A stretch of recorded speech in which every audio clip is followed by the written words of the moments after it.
Hola, ¿cómo están? ¿Cómo andan? Bueno, o no me ven nunca o me ven a cada rato.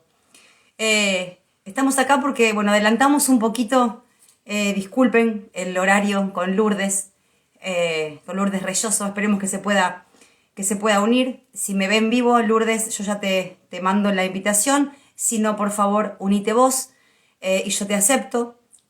Somos madres, así que tenemos cosas para hacer y para estar con nuestros hijos.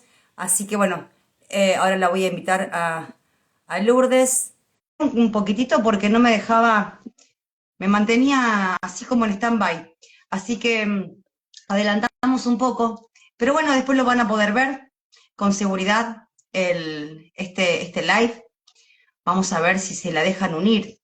Estamos tan lejos con España, viste, que por ahí a lo mejor tenemos ese problema, ¿no? De delay. Y si Lourdes te aparece que no te podés unir, sumate al vivo, que yo te acepto y charlamos un poco. Hola a todos, hola a los que se van sumando de a poquito. Recuerden que este lo van a tener que ver porque es, si no, complejo, porque este sistema no me deja transmitir reels porque se supone que eh, infrinjo las normas comunitarias. Así que arriba van a ver que figuran 20, 22, 23 personas, pero en realidad siempre hay como 200.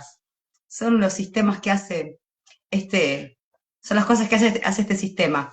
Me dice que Lourdes no puede unirse. Yo la voy a volver a invitar, obviamente, y ya me va a volver a mandar la invitación, como pasa siempre. Hola Chile, ¿cómo están? Muy buenas tardes por acá. Nos llevamos una hora de diferencia. Les cambié el horario un poquitito. Pero hola Claudia Cristiano, ¿cómo estás? Una genia. Recién hice un vivo, Claudia, para que todos se vayan para tu Instagram y que puedan obtener información como corresponde. Información como corresponde para hacer lo que corresponde en educación libre en casa, los derechos de los niños y demás. Así que los mandé para tu perfil y que se pongan a ver, a leer y a interiorizarse que las cosas hay que hacerlas como corresponden. Así que, bien. Bueno, vamos a ver si Lourdes se puede unir. La última vez tuvimos un despelote de comunicación, no había forma. El sistema no nos permitía unirnos. No sé por qué será. No sé por qué será que no nos deja este sistema. ¿Saben qué pienso? Pienso que no quieren que decimos la verdad. El perfil de Claudia es doctora Cristiano. Doctor Cristiano. Hola, Lourdes. Bueno, qué milagro, por favor. Lo conseguimos. Madre mía. Mira, yo te enviaba la solicitud, me enviabas tú, no me dejaba darle a aceptar. Bueno, bien, estas cosas maravillosas que pasan en las redes. Es claro. Yo te miro a vos que estás toda acalorada y acá estamos todos con un frío tremendo. Aquí, Eso porque Lourdes está en España y yo estoy en Argentina. Para los que. efectivamente, Exacto. efectivamente. Ustedes están con mucho calor, me imagino. Sí, sí, sí. Bueno, ya, ahora ya he aflojado un poco, pero mira, acabo de salir fuera porque estaba dentro, estaba en casa, que acabo de estar hablando con Marcos y no Sí. podía, digo, me salgo fuera porque no puedo más. Aquí estoy, mírame, abanicándome. Bueno, hoy es un día que te lo dedicaste para ser vivo, por lo que veo, para pasar comunicación, para charlar un poco. Viste que yo puse en el flyer, en realidad, que era un poco. Porque una cosa, a ver, para la gente, una cosa es que lo diga una mamá como yo, que no tengo título ni universitario ni nada colgado en la pared, que porque uno fue aprendiendo y demás.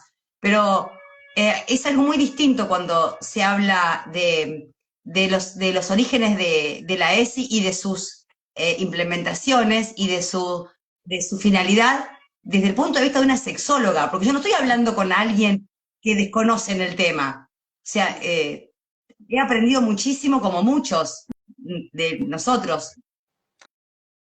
Sí, mira, a mí me llama mucho la atención y yo creo que algo que tenemos que detenernos un poco, ¿no? Y dar esta información. Me llama mucho la atención porque cuando eres crítico con la ESI, lógicamente, como las palabras mordaza ya están diseñadas para no escuchar, y entonces empiezan a llamarte ultraderechas, retrógrado, y este tipo de barbaridades, ¿no? Nicolás. Entonces yo suelo recordar que yo antes de empezar a advertir sobre estas educaciones, yo he hecho programas de educación sexual, yo he hecho educación sexual y he llegado como persona que ha estudiado claro, evidentemente el material y el contenido que te dan en las universidades, yo he estudiado a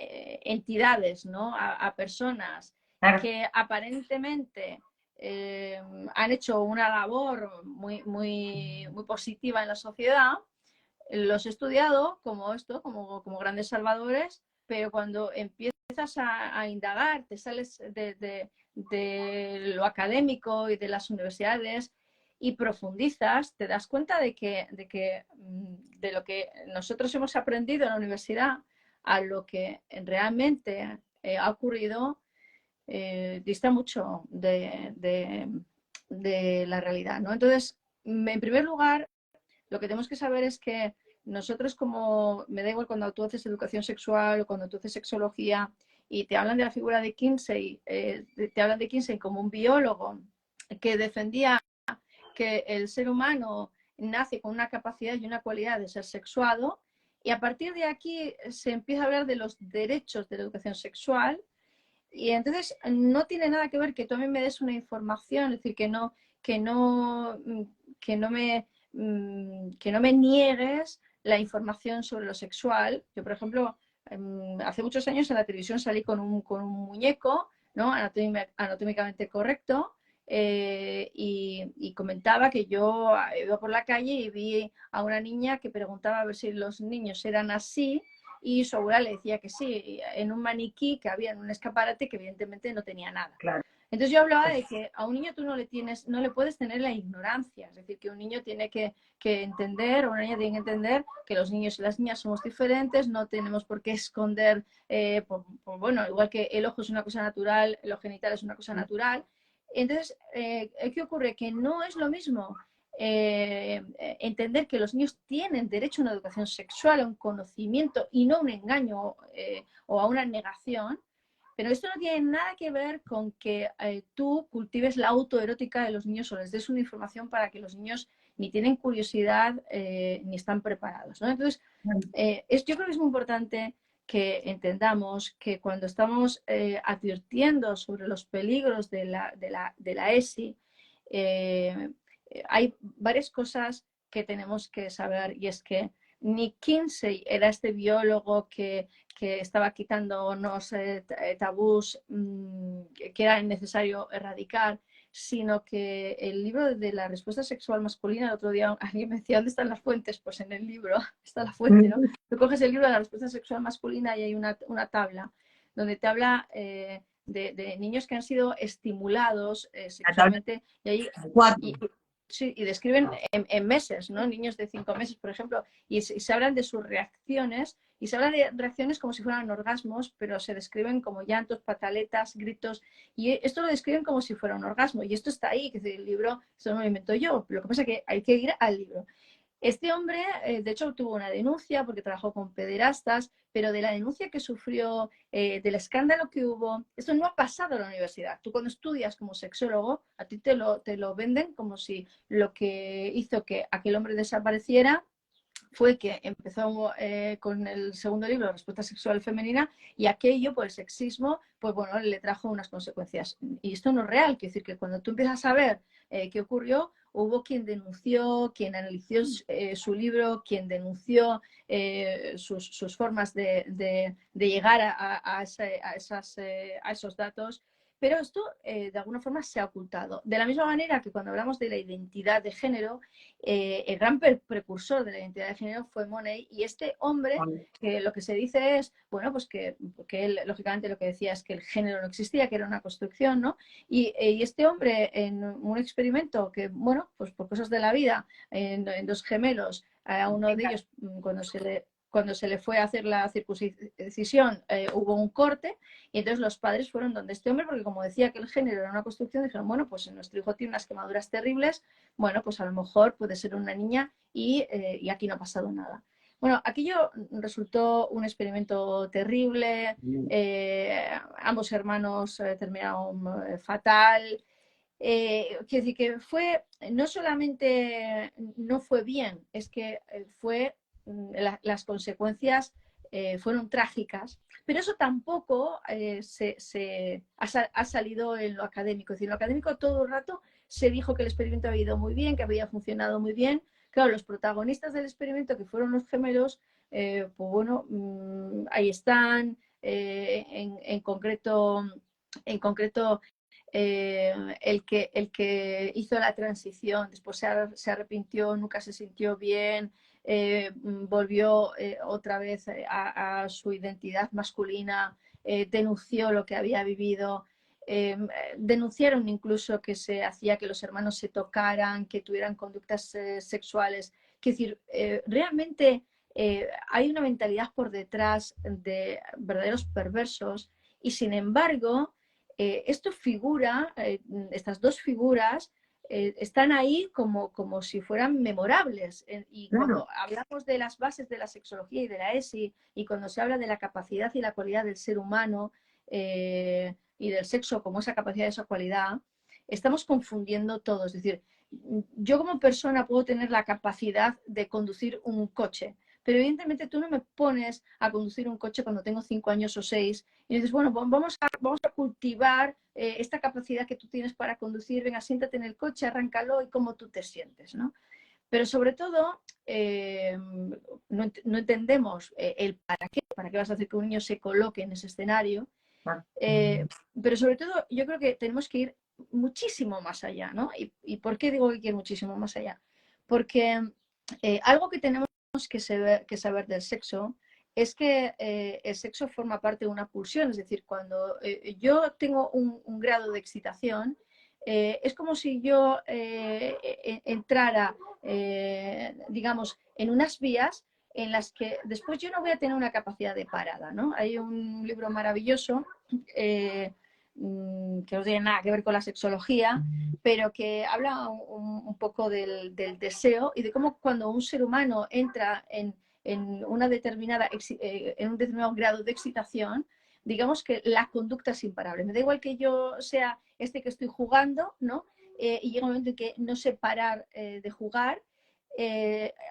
En la campaña, que no sé si vosotros en Argentina este era el lema, ¿no? Pero la campaña famosa que hubo con los preservativos de póntelo, pónselo, yo siempre digo que nadie se lo ponía, ni se lo ponía al otro ni se lo ponía a uno. Es decir, cuando yo entro en ese grado de excitación, es como que vamos a tanta velocidad que mi parte racional ya no funciona. Es decir, si cogemos a un niño, le cultivamos la autoerótica, entendiendo que el sexo es algo adictivo, que cuando yo entro en ese punto, ¿no? En el que álgido, la parte racional no está y no va a haber parada. Lo que vamos a tener es muchísimos chavales que van a explorar, que van a juguetear, pero que después, que ya han entrado en el juego, van a estar en situaciones imparables.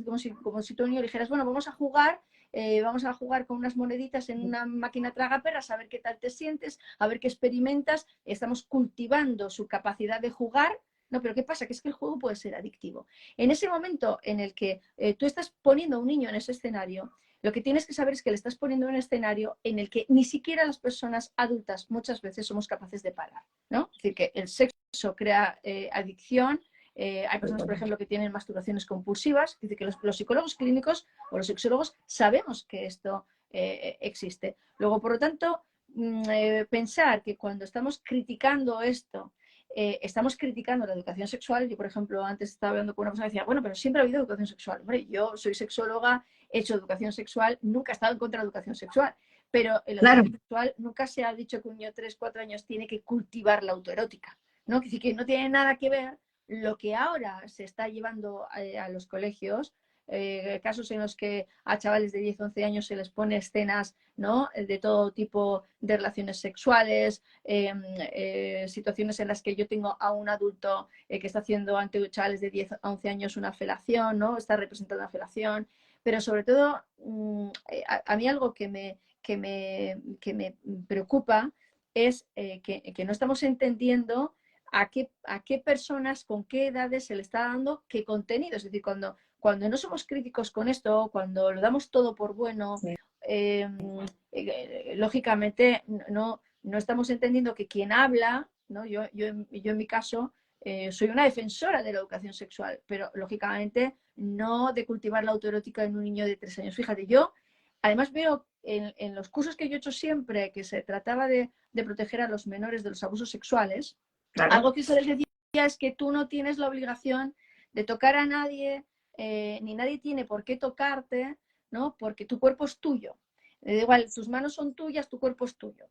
Fíjate, en Pamplona, de hecho, hay un programa de Cultiva la Autoerótica con niños 3-4 años, donde se les dice, toca la parte de tu cuerpo que más te guste. Luego, por lo tanto, mi derecho a tocarme o no tocarme delante de, lo estás anulando. Una figura de autoridad me dice tócate, pero después lo que dice es dile a tu compañero que te toque. Es decir, yo ahora le tengo que decir a un compañero que me toque a mí. Luego el derecho que yo tengo a ser tocada, no ser tocada, o el derecho que yo tengo a tocar al otro, no tocar al otro, nos lo estamos pasando por alto. ¿Qué pasa? Que uno puede decir, bueno, pero a ver, tú le dices a un niño que se toque donde le gusta, aquí no hay ningún tipo de mala intención. Bueno, yo he visto, y padres me han dicho, de repente, niños de 3-4 años, dale un beso y cómo tú te sientes cuando tú le das un beso. Pero si yo Tal soy una cual. persona que no me gusta dar besos, cuando tú le dices a un compañero o una compañera mía que me dé un beso y le preguntas cómo te sientes y me preguntas a mí cómo yo me siento, pero al mismo tiempo me estás diciendo que esto es sano, que esto es bueno, que esto es natural, si a mí no me gusta y me sienta mal, yo te puedo decir que no me gusta y me sienta mal. O precisamente tú me estás adoctrinando en que yo me calle y que tenga que comulgar con ruedas de molino, ¿no? Claro. Entonces, ¿qué ocurre? Y esto es algo que están diciendo muchos chavales de 10, 11 años en sus casas, es que yo me siento violenta, pero si yo me siento violenta en ese escenario en el que tú dices que esto es bueno, ¿yo puedo decir que me siento violenta? O de alguna manera lo que tú estás haciendo es que yo me sienta la rara, que me calle y que yo haga como que no pasa nada porque todo esto es normal. Que esto es lo que hemos vivido las mujeres toda la vida. Es decir, si tú a mí me dices que una cosa es normal, me parece como que si yo me quejo, yo soy la histérica, ¿no? Yo Claro. soy la rara. Lourdes, te quiero hacer justamente una pregunta porque me viene de la mano. Argentina, bueno, está dentro de todo lo que es esto planetario, vos ya lo sabés, esta doctrina vino para instalarse desde las grandes corporaciones y demás que ya las conocemos, ¿no? Claro. Pero en Argentina se utiliza una serie de juegos que son de acceso público, ¿no? Donde los niños de nivel primario, acá en Argentina es de 6 años a 12, pero está adaptado para niños de 10 años a 12, en colegios primarios. Decime vos, ¿cómo haría una criatura de 10 años cuando en ese juego le dicen que tienen que dibujar un pene erecto o dibujar un pene no erecto, todo en tamaño real? ¿Cómo es un orgasmo? ¿Cómo asimila esa criatura que todavía no está desarrollada ni siquiera hormonalmente y en su cabecita? Como sexóloga, vos, ¿cómo interpretás eso? Bueno, ahí lo primero que yo diría es que cuando tú a un niño le estás diciendo que dibuje un pene erecto y la diferencia entre uno que lo está y uno que no lo está, tú le llevas directamente a que tenga que imaginar, ¿no? Y cuando tú le dices que tenga que imaginar, porque hay algo que has matizado que es ¿y cómo se siente un orgasmo, ¿no? Claro, Entonces, claro, cuando tú a mí me dices cómo se siente un pene erecto y tú me dices en tamaño real, en primer lugar, claro, me llevas a mí a ese escenario, es decir, me llevas al escenario de que mi pene esté erecto si soy un niño. ¿Qué ocurre? Que aquí hay varias cosas. Y es que cuando yo vivo algo, yo lo puedo vivir con total naturalidad si me acompañan a que lo viva de una forma natural. Es decir, los niños pueden tener erecciones nocturnas espontáneas y un niño lo puede vivir con total naturalidad si se le acompaña con total naturalidad. Claro. Pero cuando tú empiezas a relacionar esa erección que puede tener alguien espontáneamente con lo erótico, con la excitación, con el deseo, con el placer, con lo sexual, le estás dando otro tipo de connotación. ¿Qué ocurre? Y aquí es donde empezamos a hablar del orgasmo. Claro, entonces no tiene nada que ver que yo pueda tener una erección espontánea, ¿no? Nocturna, que yo lo relacione con un orgasmo, con una erótica, con una excitación. Claro, cuando tú me llevas a ese escenario, tú estás llevándome a otro nivel de lógica, que es el del adulto, no es el del niño. Entonces, cuando empiezas con esa lógica, que es la excitación, que es el orgasmo, que es el placer, los niños que son curiosos por naturaleza, Claro. es muy fácil que empiecen a hacer preguntas. Es decir, que todas las madres y todos los padres lo que sabemos es que los niños son curiosos por naturaleza y preguntan y por qué, y cómo, y por qué, y cómo. Y entonces, Claro. tú abres la puerta a la pregunta y cuando los niños empiezan a preguntar ¿y cómo es eso? Muchas veces algo que ocurre es, y esto tiene que ver también con muchas fichas que están dando en colegios con niños de 3 años, en cuanto a la exploración, es que los niños empiezan a hacer una autoexploración de su genitalidad.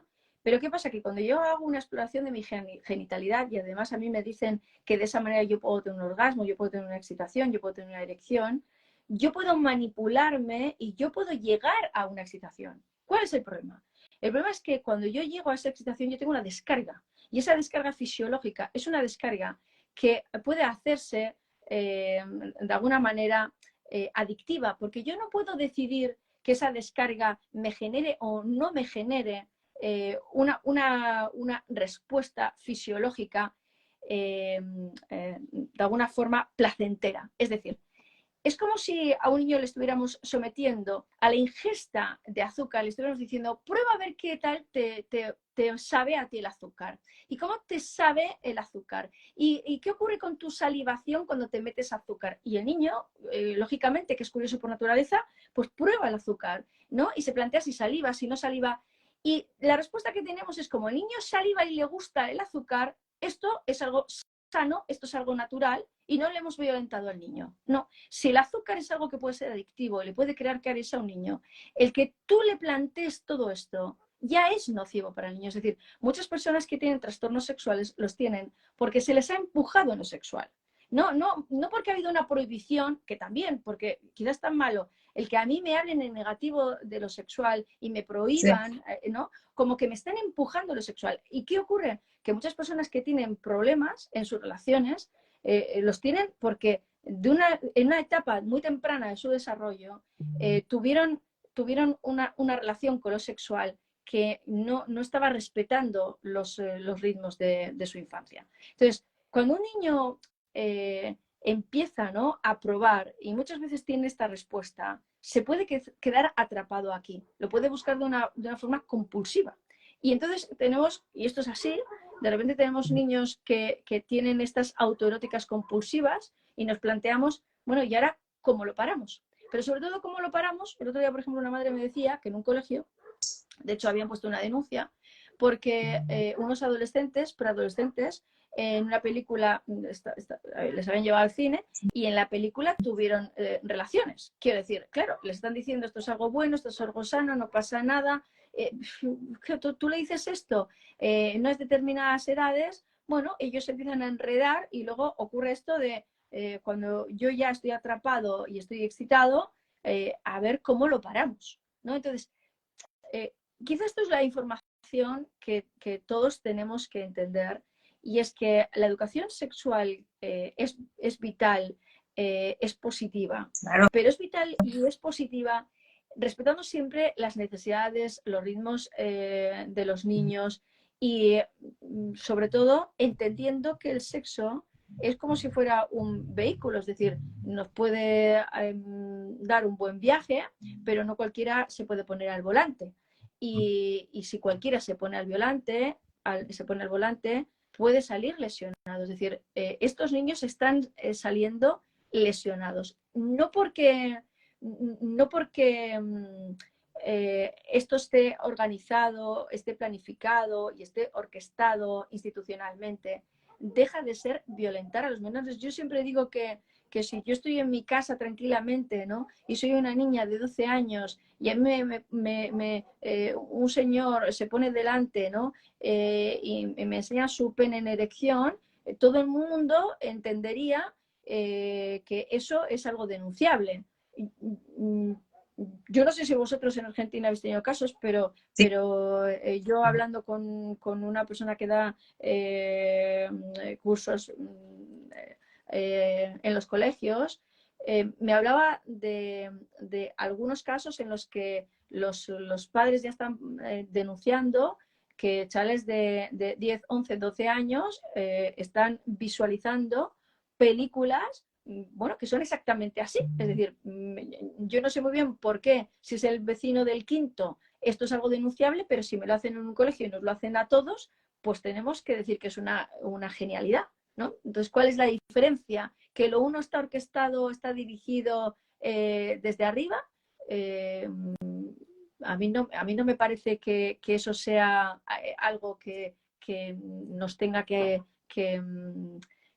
hacer decir que sí, que está muy bien, porque totalmente. lógicamente no estamos ni pidiendo no decir permiso, ¿no? Ni opinión a los padres para saber si los chavales en su casa y en su intimidad dicen que es algo que lo quieren o no lo quieren, porque hay chavales que clarísimamente sus padres dicen, yo no quiero ver ese tipo de cosas, muchísimo menos, no las elijo, no las quiero y muchísimo menos en grupo, ¿no? Vos Porque sabés, sí, eso, justamente eso, mucho menos en grupo. Em, Vos sabés que cuando todos, no sé cómo será España, bueno, sí, más o menos sé, pero yo no quiero hablar como diciendo que sé porque la profesional del otro lado sos vos. Eh, Todos pintan hoy día y te hacen creer que la ESI es sobre las emociones, que nos ayudan a prevenir el bullying, es tan bondadosa, es tan amable, que ayudan a prevenir abusos. Y cuando yo hablo de que en realidad particularmente, y no soy yo, somos muchas personas que sabemos que están promoviendo el abuso, que promueven la pedofilia, que promueven las 112 variedades de género que impuso la ONU, y todos esa cantidad de leyes y demás. Después le echan la culpa a las redes sociales, porque si las redes sociales hacen tal cosa en el colegio, tenemos la obligación de explicarles, porque si no, los chicos necesitan saber y sus padres, y si en sus casas sus padres no se lo cuentan, tenemos que ser nosotros el que se lo dicen. Nosotros tenemos que estar para que esos chicos aprendan. Y uno abre los ojos como mamá y dice, pero nuestros hijos van preguntando a medida, por lo menos lo que particularmente pienso, a medida que ellos mismos sienten la inquietud, ¿no es cierto? claro, ¿Por qué mira, adelantarlos? mira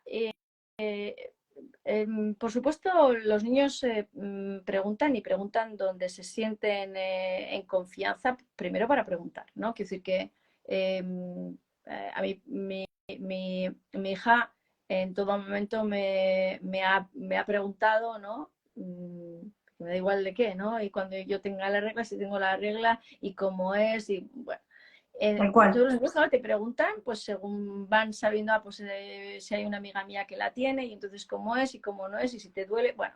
Entonces tú, lógicamente, no quieres hablar de determinados temas delante de todo el mundo, no quieres hablar de determinados temas eh, si te los imponen y te dicen que quieras o no quieras, te parezca bien o te parezca mal, hay que hablarlos. Pero a mí, por ejemplo, cuando ya hablan de que es para prevenir el bullying, y sobre todo cuando empezamos con la identidad de género, a mí ya me parece que esto sea estoy a rizar el rizo, porque nos meten un envoltorio muy brillante y como si fuera un caramelo nos están metiendo veneno puro, ¿no? ¿Por qué digo veneno puro? Porque yo hay una frase de Aristóteles, me parece bravísima, que dice que no hay respuestas acertadas a preguntas incorrectas. ¿Qué ocurre? Que de la misma manera que no se nos ocurre preguntarle a un niño a quién quieres más, a tu padre o tu madre, entendemos que esta pregunta es totalmente incorrecta. Cuando tú le dices a un niño qué es lo que tú te sientes, si te sientes niño o te sientes niña, esta pregunta es incorrecta. De hecho los sexólogos hablamos de que en la infancia hay una intersexualidad. ¿Qué quiere decir intersexualidad? Que una niña no se siente mujer y un niño no se siente hombre. Es decir, que esto que decía Simone de Beauvoir, que la mujer no nace, que se hace, pues por supuesto que no nace, porque nace niña. Pero cuando naces niña, tú no naces y sientes que tú eres esta que te identificas necesariamente con tu madre, porque tú en la infancia te identificas con Superman, te identificas con el zorro, te identificas con el indio, te identificas con el pirata y te identificas con el jugador de fútbol. Entonces muchas veces si tú eres una niña, tú no te identificas con la mamá, tú te identificas, pues eso, con el héroe, tú te identificas con el jugador de fútbol. Y como las jugadoras de fútbol no salen en la tele, fíjate, aquí en España se ha ganado el mundial y solamente se habla de un beso robado, entonces como las mujeres, o sea, como Jan, no salimos al mundo, solamente salimos como víctimas, pues lógicamente las niñas igual no se identifican con la niña, se identifican con el poder, con el poderoso, con el fuerte, con el valiente, con el que juega fútbol. Entonces, esa identidad de rol es terriblemente frecuente, y esto de que una niña se sienta niño, porque ese es el que juega fútbol, ese es el héroe, ese es el Jan, es muy frecuente cuando tú no haces absolutamente nada. Eso, que es una fase del desarrollo, queda diluido y queda en nada. Es decir, no hay que decir a esa niña, no, tú eres una niña, no eres un niño, no eres un niño. No, bueno, tú juegas a que eres Superman y yo no estoy venga a decirte que no eres Superman porque no pienso que te vas a tirar por la ventana. Ya sé que tú estás identificándote con un rol. No te crees Superman en cuanto a que me tiro por la ventana, Claro. sino que te identificas con ese rol en cuanto a algo simbólico. ¿Qué pasa? Que aquí no, lo que nos están diciendo no es para proteger a estos niños que tienen estas casuísticas, y las casuísticas las estamos creando nosotros. Porque cuando tú haces la pregunta, creas la casuística. Porque esa pregunta en sí mismo es una pregunta envenenada. Es decir, este ejemplo yo lo pongo siempre. Si yo le digo a una persona que lleva toda la vida con su pareja y digo, bueno, ¿cuál es la señal que a ti te hace saber con certeza que tú amas y estás enamorado o enamorada de tu pareja? Y lo que tú sientes no es cariño, afecto o apego. Bueno, pues muy probablemente la hayas liado. ¿Y por qué muy probablemente la hayas liado? Porque cuando uno empieza a pensar, ¿no?, en qué es lo que siente, te vuelves loco. Porque lo que uno siente, cuando lo empiezas a escudriñar, ¿no?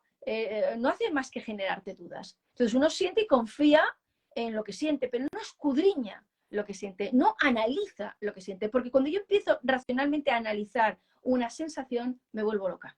Entonces, cuando yo le pregunto a un niño si se siente niño o se siente niña, teniendo en cuenta que está en una fase de desarrollo y en un periodo intersexual, lo estamos literalmente volviendo loco. Es decir, nosotros estamos creando la patología. Y cuando hay guías, que las hay, donde para ayudar a un niño o a una niña, y esto yo te lo digo porque yo he sido chicazo, y mi hija también lo ha sido, entonces yo hubiera sido esta que a mí me meten ahí en la guía. Entonces, cuando una niña no tiene las conductas propias, ¿no?, que se considera de su género, entonces, bueno, pues probablemente aquí tenemos un problema de identidad de género, y entonces hay que hablar con los padres, hay que hablar con los profesores. Claro, ¿qué pasa? Que estos niños son carne de cañón, o estas niñas somos carne de cañón. A no ser que tengamos padres lúcidos que digan, bueno, espera, vamos a ver, que la niña dice que es niño, igual que puede decir que es Superman, vamos a dejarla que juegue, no vamos a estar insistiendo en que eso no puede ser, que no eres Superman, porque entonces la vamos a radicalizar, vamos a dejarle que juegue el juego, y luego ya veremos. En un 95% de los casos donde hay identidad de rol, no ocurre absolutamente nada. Y la identidad de rol, los sexólogos la hemos tenido toda la vida, pero ahora hay una guía que dice que si un niño dice ser niña y una niña dice ser niño, que es lo que ha habido toda la vida como identidad de rol, resulta que, bueno, aquí hay un problema. Claro, todos sabemos que si el adulto cree que el niño tiene un problema y le dice al niño que tiene un problema, ¿qué va a creer el niño? Que tiene un problema. Este es el efecto Pigmalión. Luego, por lo tanto, ¿qué estamos haciendo? Crear problemas donde no los hay. Lourdes, totalmente.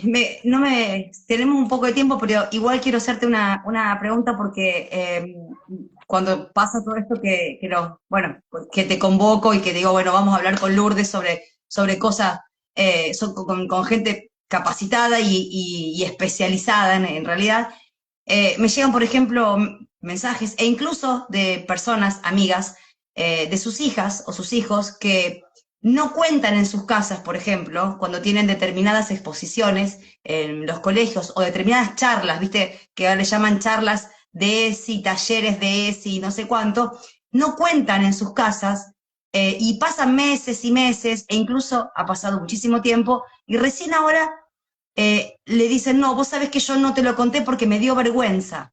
Eh, y no sé, no sabía cómo decírtelo. Y ahora, ¿qué? Esa mente de ese niño, ¿se las están rompiendo? ¿O es una percepción mía? No, no, no, además es que esto que dicen los chavales y las chavalas de es que no te lo dije porque me dio vergüenza, es lo que siempre ocurre cuando hay un abuso. Quiero decir, yo creo que todos hemos podido haber vivido situaciones en las que hemos tenido una amiga, una hermana, una prima, nosotros mismos, en los que cuando hay un abuso, la primera sensación que tú tienes es la vergüenza. ¿Pero por qué? Porque la parte que abusa normaliza el abuso y lo que te dice es que no es nada. Entonces, ¿qué ocurre? Que a mí lo primero que yo siento es que probablemente yo le estoy dando una trascendencia que no debo, sobre todo cuando a mí me dicen de un modo institucional y global que eso es algo bueno, que no pasa nada, y yo veo, ¿no?, al grupo que hace como que no pasa nada. Yo que me siento violentado, tengo la duda colocada encima de mí, sobre mí. Entonces, la respuesta más común en una persona abusada es la vergüenza, la duda personal y el no contar. Entonces, lo primero que tenemos que hacer, precisamente Lourdes, para un segundo, que te quiero decir algo. El abuso no tiene que ser solamente, a ver, sacame esta duda. Para que un niño se sienta abusado y con vergüenza, no es necesario que sea carnal, puede ser verbal también, ¿no es cierto? Claro, puede ser verbal, pero sobre todo, por eso yo pongo la analogía de si a mí una persona, yo cuando era una niña, a mí me pasó con alguien que en el portal, cuando yo iba a coger el ascensor, bueno, me sacó el pene, ¿no? Eso es un abuso. Quiero decir, el que a mí una persona se me coloque delante, ¿no? Y me imponga una imagen que yo no decido, eso es un abuso. Entonces, claro, por eso yo pongo esta analogía, porque cuando es el vecino del quinto el que me impone lo que yo veo, tenemos todos muy claro que esto es un abuso. Pero cuando es un taller el que te impone esto, pero a ti no te preguntan si lo quieres, si no lo quieres, si estás preparado, si estás motivado, claro, no tiene nada que ver que yo tenga curiosidad y acerque mi ojo a una cerradura y que yo vea una escena y yo tengo curiosidad y yo me acerco, que a mí me cojas la cabeza y me pongas en esa cerradura para que yo vea lo que hay en esa habitación. Eso es violencia, eso es abuso. Entonces, no podemos olvidar que la violencia y el abuso no es necesariamente algo físico. Es decir, el abuso psicológico, el que tú me impongas una realidad que ninguneándome, donde tú no me tienes en cuenta, donde tú pasas por encima de mí, ¿no? Eso es algo que tenemos que denunciar.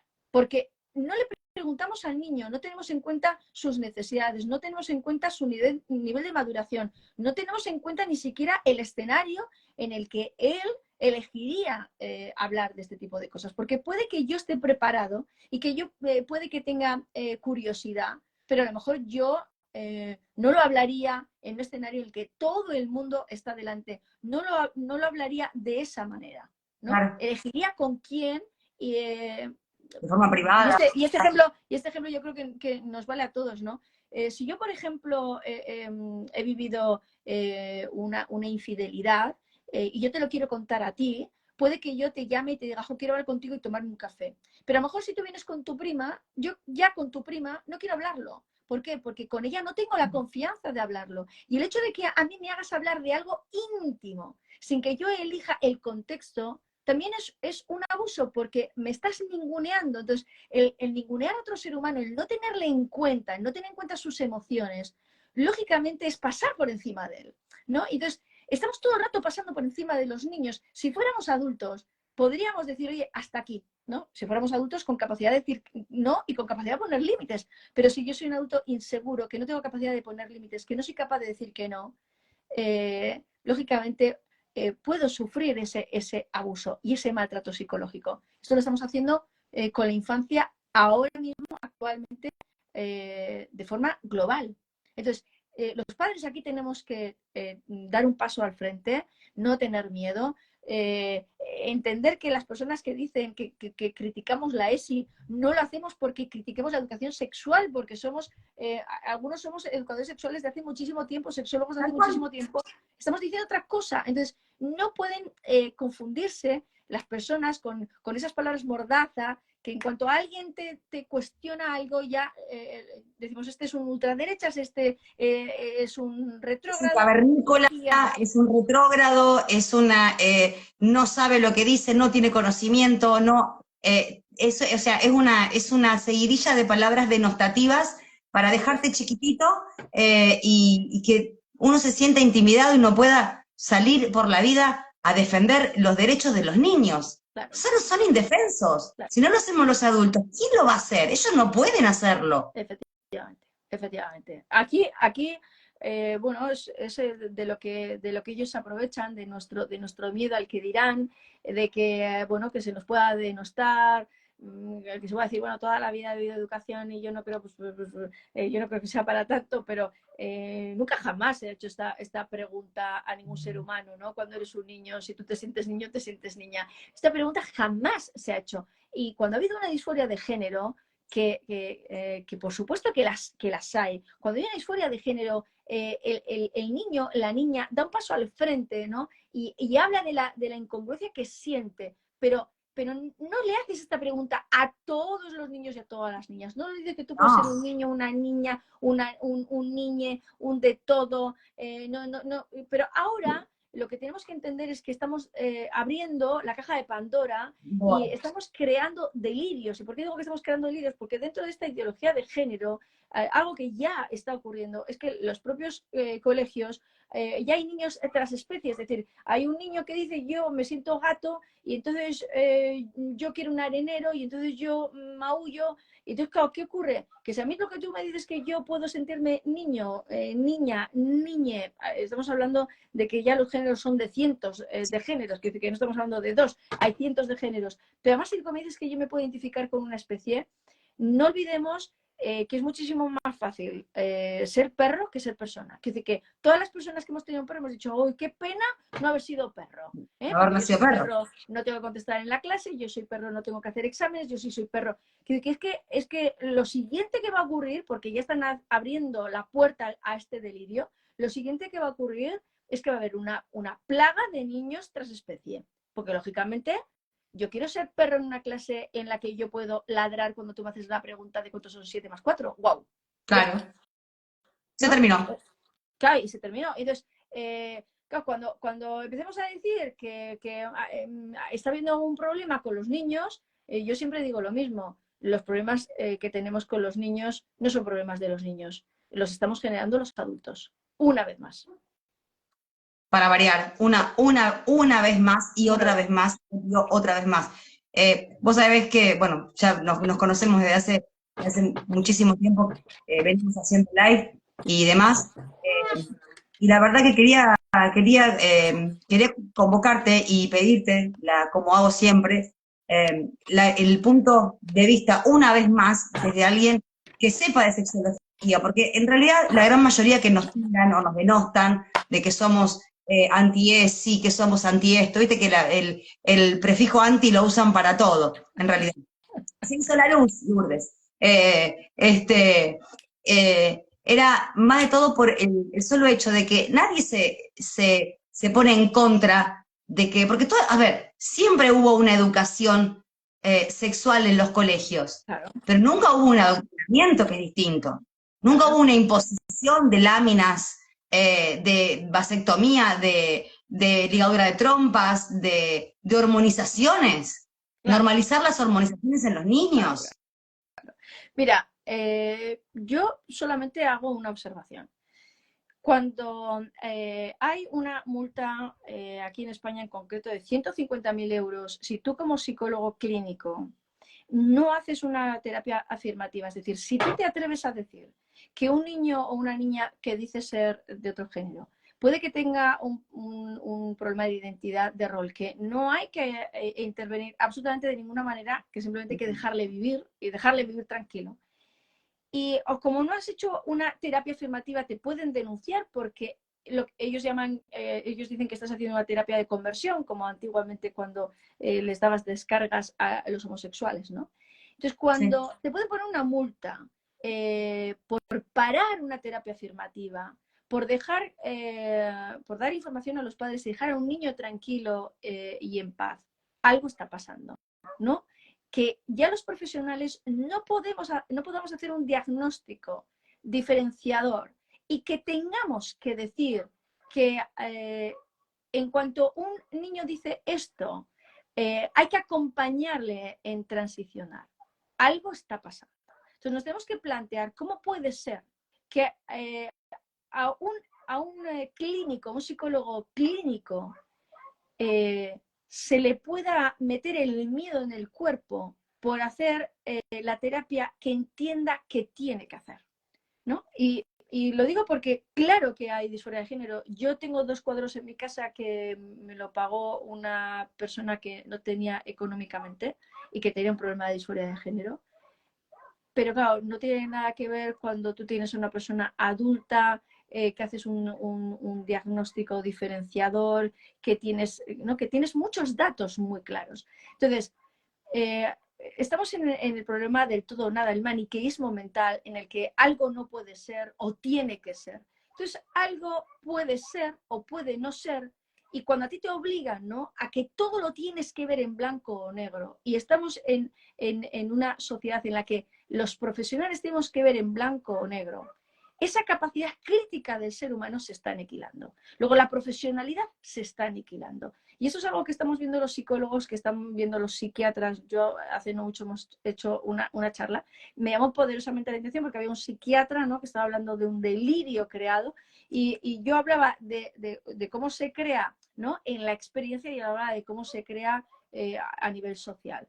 Y fue increíble porque es como si hubiéramos acordado, ¿no?, tirar del hilo de una manera muy semejante, ¿no? Entonces, hay profesionales que estamos viendo que se nos está atando de pies y manos, lógicamente, porque hay a quien le interesa que haya una confusión, que haya una hormonación, hay un interés, por supuesto, en crear una esterilidad global, porque toda persona, pues lógicamente, que siga estos tratamientos, estamos hablando de personas bueno, pues que van a terminar pues estériles, hormonadas de por vida. Entonces, bueno, tenemos que plantearnos que aquí hay grandes beneficios, hay mucho daño, un gran beneficio económico, y sobre todo tenemos que saber que una vez más juegan con el buenismo, con esto es para proteger a los niños, y juegan con el miedo, porque a los padres lo que se dice es, si tú no acompañas a tu hijo en la transición, tu hijo puede suicidarse. Y algo que hay que decir es que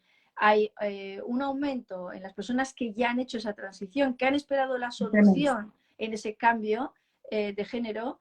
Lo que vemos es que aumenta el número de suicidios. Luego, para todos estos padres que están siendo empujados desde el miedo, pues que sepan que, lógicamente, la Big Pharma siempre juega con el miedo. Es decir, te dicen, te vas a morir, y si tú no haces esto, te vas a morir. Y después, ¿qué pasa? Que la solución es muchísimo peor que el problema. Pero ellos, lógicamente, siempre juegan con nuestro miedo. Entonces, tenemos que tener mucho cuidado con ese buenismo nuestro, ¿no? De esto que nos ofrecen es muy bueno, de ese caramelo que nos están vendiendo, y tenemos que tener mucho cuidado con esa manipulación psicológica, ese chantaje emocional de si tú no le acompañas a tu hijo en la transición, entonces puedes hacer que tu hijo se suicide, ¿no? O sea, entonces yo advierto, porque son las estrategias de manipulación a las que recurren, pues bueno, todos sabemos, ¿no?, con diferentes temas. La gran mayoría recurre a eso. A mí lo que me llama poderosamente no me llama la atención, sino que me pone en alerta, es la gran cantidad de chicos, de adolescentes y de menores que están recurriendo a las hormonizaciones eh, por intermedio de otro adulto, porque no pueden acceder ellos mismos. Entonces, también nos estamos metiendo dentro, ahí tiene que haber un médico cómplice que firme una receta para que te puedan vender esto. No es algo tan simple, no estamos diciendo me voy a comprar 2 kilos de tomates y vuelvo.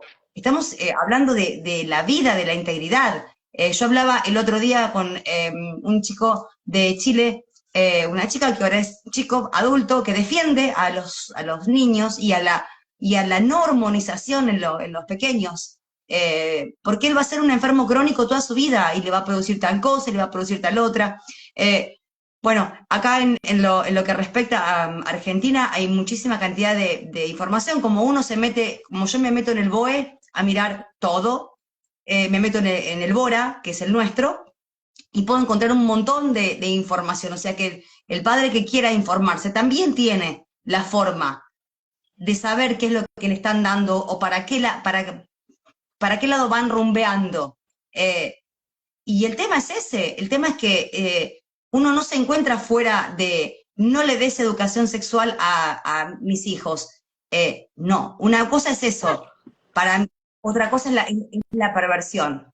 Perdona, mira, yo lo que diría, perdóname, Tati, No pasa nada. yo lo que diría incluso es que lo que tenemos que hacer es dar más educación. Quiero decir, Sí, sí. tenemos que dar la educación de que somos intersexuales, es decir, que si somos paredes de ladrillos rosas y azules, el niño no es una pared azul y la niña una pared rosa, que somos todos diferentes tonalidades de lilas, que por tanto ese niño afeminado no es una niña ni tiene que serlo, esa niña que es más masculina no es niño ni tiene que serlo, que tenemos que respetarnos con las características personales, tenemos que hablar de que es frecuente y común esa identidad de rol, tenemos que educar en que en la época del desarrollo de la preadolescencia hay grandes problemas con nuestros cambios físicos, que muchísimas niñas cuando empiezan a tener pechos tienen una negación de su propio cuerpo,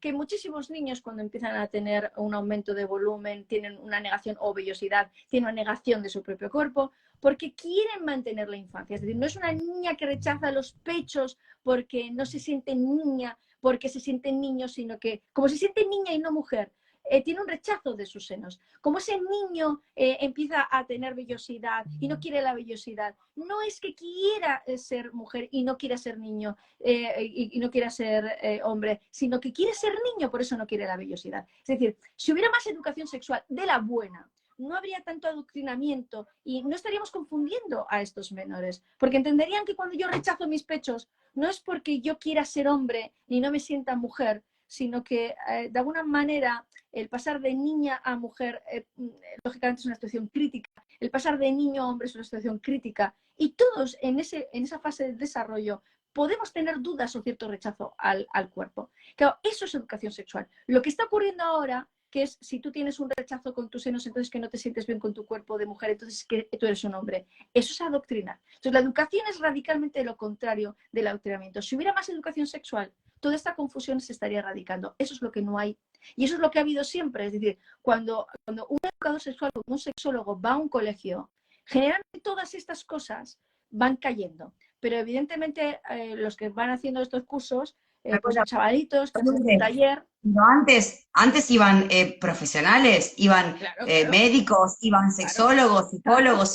claro, Ahora claro, va cualquiera que tenga un ratito libre, que le quedó claro. entre mate, entre un café y café, y se va a dar un adoctrinamiento a niños. O Sí, sea, sí, ¿con qué claro, y además sería? es que, claro, y además es que precisamente eso es lo que está pasando, que, perdóname, eso es lo que No está pasa nada. pasando, que hacen un taller, digo yo, de fin de semana, todos muy progres y muy adoctrinados, y van con la canción aprendida, ¿no? Entonces es una canción aprendida donde como por detrás no hay profesionalidad, no hay capacidad crítica, bueno, pues ellos dicen lo que se les dice que tienen que decir y hasta aquí hemos llegado. Claro, las personas que hemos hecho educación sexual durante muchos años y que teníamos que saber para poder ser educador sexual, pero bueno, algo se te pedía para ser educador sexual. No sé, pues tenía que ser enfermero o médico o psicólogo o sexólogo, algo, pues bueno, pues tenías que tener ciertos datos. Yo no digo, no quiero decir que el hecho de que uno tenga un título garantice nada.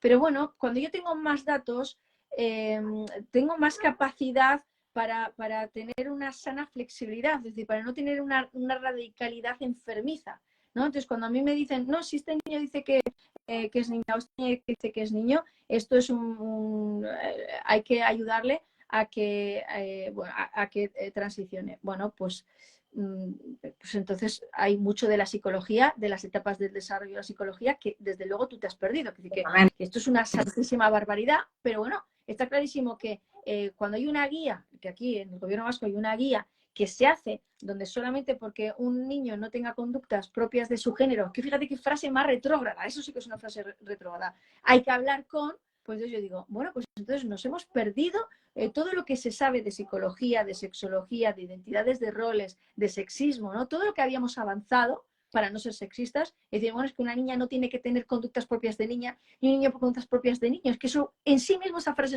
eso sí que es retrógrado. Y los sexólogos hasta ahora decíamos, es que un niño no tiene que tener conductas de ningún tipo diferente a una niña, ¿no? Eso es una educación sexual. Pero fíjate que justamente en estas guías se parte de una realidad radicalmente contraria. Una niña tiene que tener unas conductas propias de niña, un niño tiene que tener conductas propias de niño. Y entonces, ¿qué ocurre? Que ese niño que es más femenino o esa niña que es más masculina, lógicamente la estamos creando una duda, ¿no? Nosotros.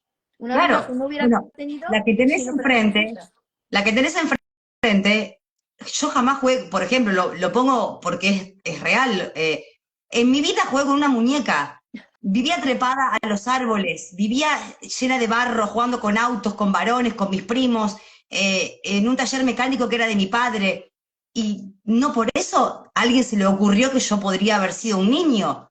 Hoy Claro. día soy madre de 3 hijos. A ver, me parece que ese es también el punto, ¿no? De lo que vos estabas hablando Claro, recién. claro. Porque al final, bueno, en la infancia tú puedes ser una niña con mucha energía yang, que digo yo, ¿no? Pues Sí. muy guerrera, muy combativa, muy activa. Y tú puedes ser un niño y tener mucha energía yin, ser muy sensible, muy emotivo. Y eso no quiere decir nada de tu identidad, ¿no? En absoluto. Claro, pero cuando a ti, un adulto, tú le ves que te mira como con sospecha y te dice que quizás si tú tienes ese tipo de conductas, a lo mejor es que tienes un problema, evidentemente los niños que confían en el criterio de los adultos creen que tienen un problema. Y Tal cual. así estamos nosotros creando los problemas, que me da igual que sea, yo ya subí unos libros acerca de la hiperactividad, ¿no? Da igual que sea cuando yo creo que un niño si se mueve mucho, entonces tiene un problema de hiperactivo y hay que medicarle. Bueno, y nuestra capacidad crítica pues, está totalmente ausente. A mí cuando ya me dicen que se hace esto es que hay un problema, si yo como adulta me lo creo y le hago pensar a un niño que si se mueve mucho es que tiene un problema, pues entonces está todo servido, ¿no? Entonces, aquí lo que tenemos que saber es que la frase de si tú te sientes niño o te sientes niña, la frase de que si un niño no tiene conductas propias de su género, una niña no las tiene, esas frases que son las primeras con las que empieza la ESI en cuanto a la identidad de género, son una absoluta perversión y una absoluta manipulación de la percepción que tenemos a la hora de ver a nuestros hijos, de ver a los niños. Entonces, cualquier profesor que ha comulgado con estas frases y que no ha sido crítico con ellas, ya decía Einstein que la teoría condiciona la observación, ya tiene una teoría que le va a condicionar en negativo y que a partir del momento en que tú comulgas con esta teoría, ya lo haces de una forma sesgada. La, lo que se ve y lo que coincido plenamente, creo que la gran mayoría también es en la imposición. Corregime si me equivoco, cuando hablábamos antes del abuso, de tanto sea de forma de besos, de abrazos, de láminas verbales, a través de los juegos, cuando son impuestos, no cuando son cuando pertenecen al seno familiar, porque supongo yo que debe haber algún tipo de educación sexual para cada nivel, o sea, para cada niño, acorde. O sea, no se le podría mostrar, pienso yo, a una criatura de 10 años lo que te comentaba antes, o que te explique, por ejemplo, cómo usar perdón a los que no les gusta el término, pero los juegos vinieron así a los colegios. Cómo era utilizar un dildo o un vibrador entre 2 o más personas. O sea, claro, es que fíjate que aquí, yo voy a poner un ejemplo porque yo creo que con los ejemplos sí, lo clarificamos todo, ¿no? Para cualquier persona adulta, que ha tenido relaciones sexuales completas, podríamos decir que no nos tiene por qué sorprender una imagen de una penetración vaginal. Vamos a imaginar que nosotros vamos al trabajo y entonces el primer día del trabajo lo que nos dicen es que vamos a ver una película donde hay penetraciones vaginales con nuestros compañeros de trabajo. Y vamos a plantearnos cómo nos sentiríamos en ese momento. Si nos sentiríamos mal, si nos sentiríamos bien, si la experiencia sería una experiencia emocionalmente y psicológicamente normal o sería totalmente violenta e incluso abusiva. Eso es un abuso.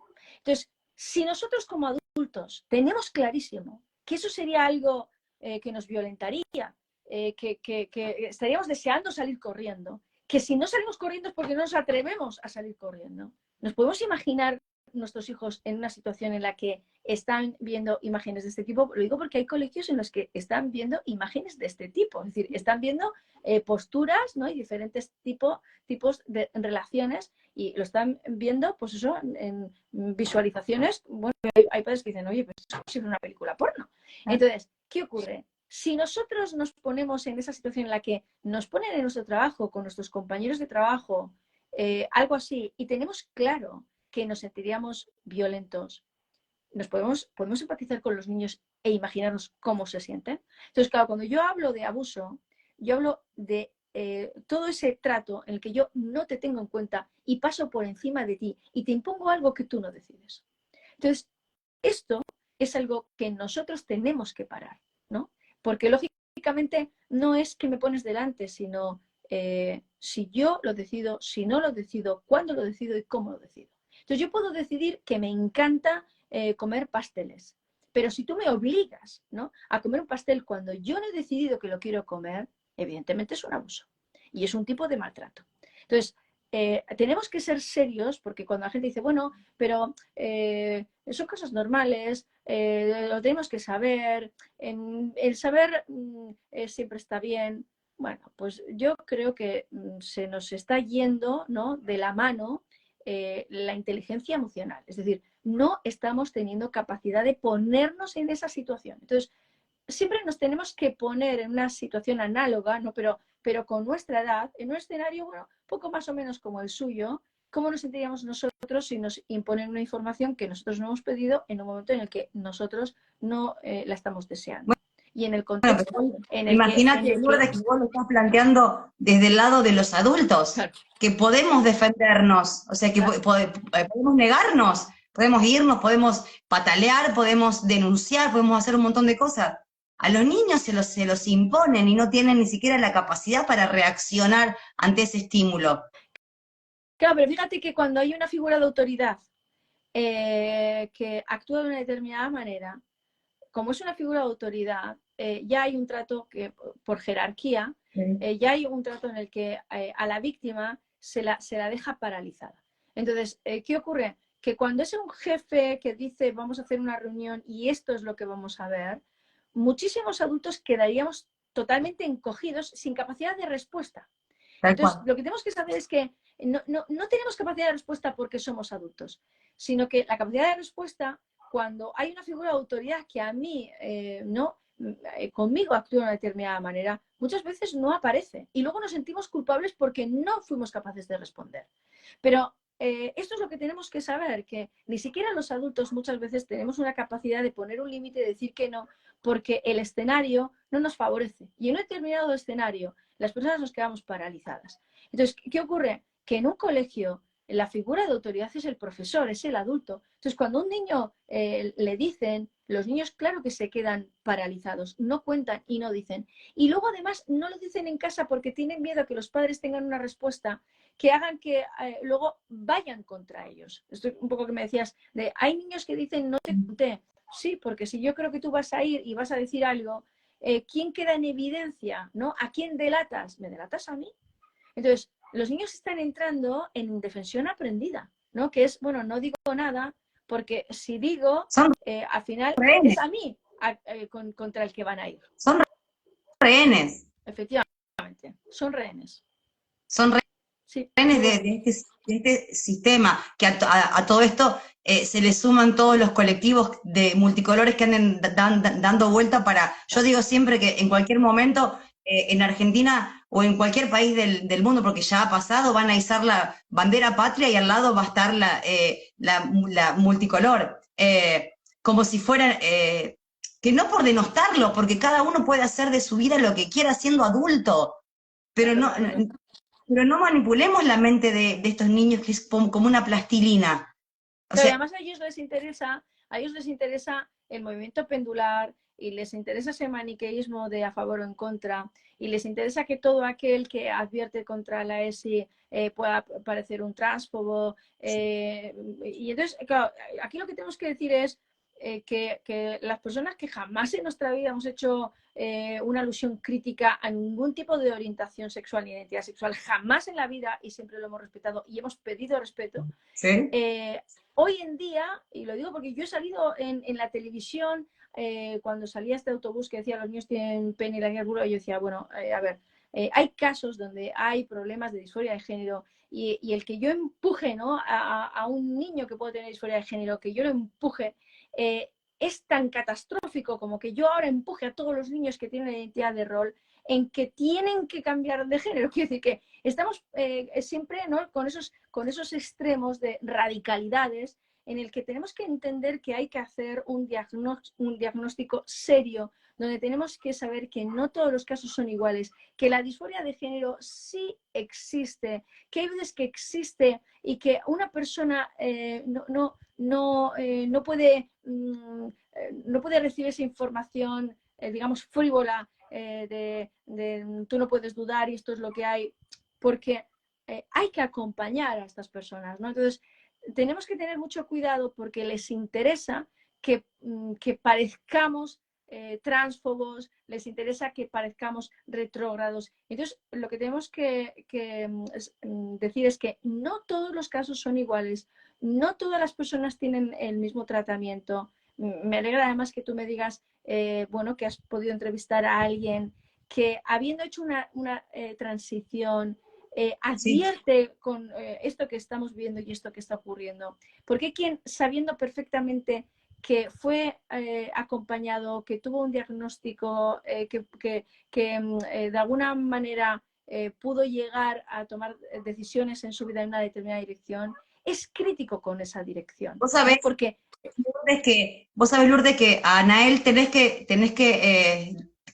le hacerle conozco, sí, sí, sí, sí. tenés que Sí, yo en su hacerle momento, una sí, entrevista porque sería muy nutritiva para todos, sí, desde tu profesión y desde la vivencia de Nael. Yo, sinceramente, cuando lo convoqué, muchas personas se sintieron como que, ¿cómo fui a poner en mi perfil? Porque he recibido mensajes y yo digo, pero ¿cómo no?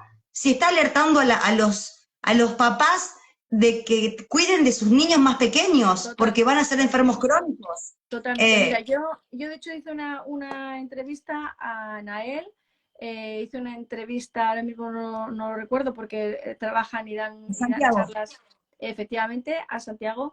Hice una entrevista también a una mujer trans y todos ellos están denunciando todo este adoctrinamiento que se está viviendo. Quiero decir, claro que hay que hablar con ellos, pero ¿por qué hay que hablar con ellos? Porque ellos son el diagnóstico en el que pueden decir, yo tuve una realidad, mi realidad no es para nada común, para nada frecuente, pero lo que están haciendo los niños es hacer que esta realidad que yo tengo se crean muchísimos niños y muchísimas niñas que es la realidad que tienen ellos, que no es así en absoluto. Es decir, son las personas a las que nadie va a poder tildar de transfobos, ¿no? Nadie va a poder ir por ahí, porque son ellos los que, habiendo vivido ese diagnóstico y habiendo hecho esa transición, lo que están diciendo es, mi caso no tiene nada que ver con esto que están llevando a los colegios, nada que ver. Y claro que hay que escucharles a ellos. Entonces, fíjate, ¿qué ocurre? Que yo quería más datos porque yo he tenido una persona en la consulta que empezó la transición a la edad adulta, una persona con depresión que dijeron que tenía un problema de identidad de género, que empezó a hacer la transición, que ahora es una persona arrepentida, que hoy en día sabe que aquello ocurrió porque tenía, pues bueno, problemas con su padre, era una persona que maltrataba, una madre que no hacía más que decirle tú vas a ser igual que tu padre, vas a ser igual de violento, entonces no, había un rechazo en su rol de hombre, lógicamente, por todo lo vivido. No se le hizo un acompañamiento y un diagnóstico acertado, se le confundió y es una persona que lógicamente hoy está arrepentida. Estamos hablando de una persona adulta, pero ¿qué ocurre? Que en el momento que yo me encuentro con un psicólogo de terapia afirmativa, que todo es terapia afirmativa, pues si yo soy una persona que estoy en depresión, que de alguna forma tengo un rechazo a ese rol de hombre, ¿no? Y que tengo unas experiencias previas que no me ponen fácil mi masculinidad, pues lógicamente yo tengo todos los boletos para que me confundan. Entonces, tenemos que salir de esas polaridades de blanco, negro, todo, nada, siempre, nunca, porque el ser serio y el trabajar con rigor es no actuar desde el prejuicio, ¿no? Sino que cuando yo conozco un caso, yo puedo decir qué es lo que está ocurriendo aquí, pero yo no lo puedo decir de una forma precipitada. No puedo decir que hay algo que siempre ocurre o hay algo que no ocurre nunca, ¿no? Porque en el caso, por ejemplo, de Nael, él dice, en los colegios se está confundiendo a los niños, pero al mismo tiempo eres una persona, pues bueno, que ha vivido esto, que por supuesto lo que dice es, no es tan bonito como lo pintan, nos engañan, nos manipulan, nos prometen algo que no es. Fíjate, esa información solamente le puede dar, para tener credibilidad y para que no se les denoste, una persona que lo está viviendo como son ellos, ¿no? Entonces, yo te felicito por tener, bueno, la bravura que siempre has tenido, ¿no? En la que, bueno, llevas muy bien el que te puedan crucificar siempre y cuando crees que estás haciendo lo correcto. Entonces, yo te felicito porque creo que eso es lo que hay que hacer, hablar con estas personas y darles cabida y lógicamente, escuchar sin prejuicio, ¿no? Entonces yo creo que están ayudando muchísimo. El respeto, es Claro. simplemente, o sea, es tan difícil respetar. Creo que es la base de una sociedad civilizada, que obviamente no es lo que en realidad se busca, ¿no? Ya lo sabemos, pero simplemente el respeto hacia el otro, a la no imposición, a la no, a la doctrina, no a...